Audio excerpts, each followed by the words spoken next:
Ex-wives, women who are no longer married.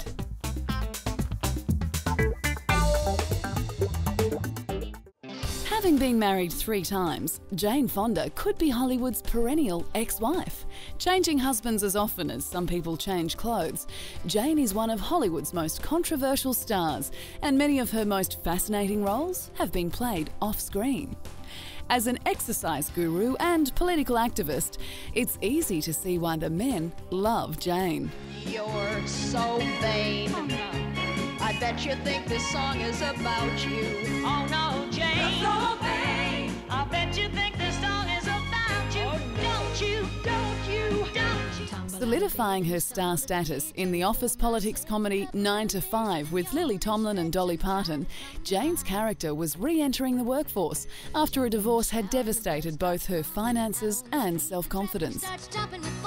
Having already been married and divorced once, and married again by the time the film began shooting, Jane slipped into the role of the divorced wife quite easily. Driving so fast. Look, I've got a great idea. They can't do an autopsy without a body. I told you, she's flipped. She has just absolutely flipped.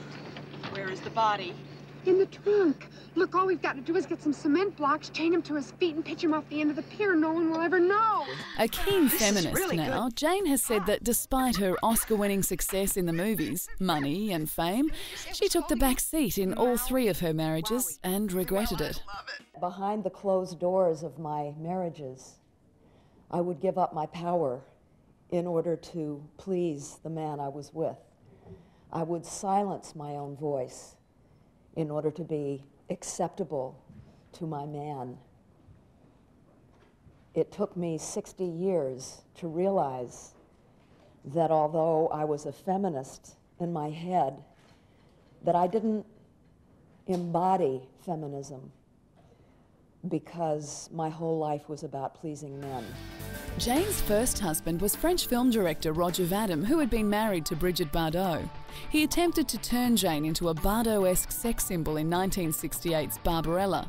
The couple had a daughter, Vanessa, and divorced after 7 years together. Her second marriage to would-be radical politician Tom Hayden proved a failure, unlike her career, which went from strength to strength, and they divorced in 1990.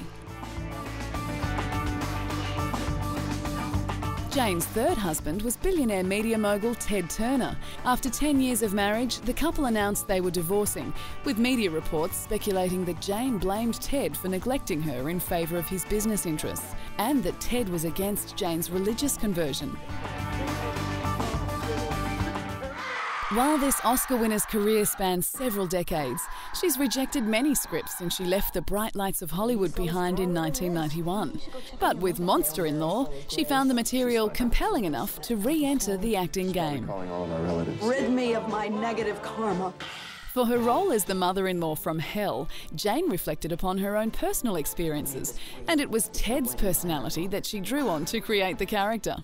Ted Turner, actually. I spent, a good wonderful 10 years with him, and he's a very over-the-top kind of flamboyant, outrageous character that's also lovable, and so I kind of learned, watching and being with him, what that might look like. So he kind of inspired me. He's not a monster, but he inspired me in kind of being outrageous. The screen legend has served as an activist for various political causes, with the most notable being her opposition to the Vietnam War, and strives for the simple things in life. Be my daughter-in-law.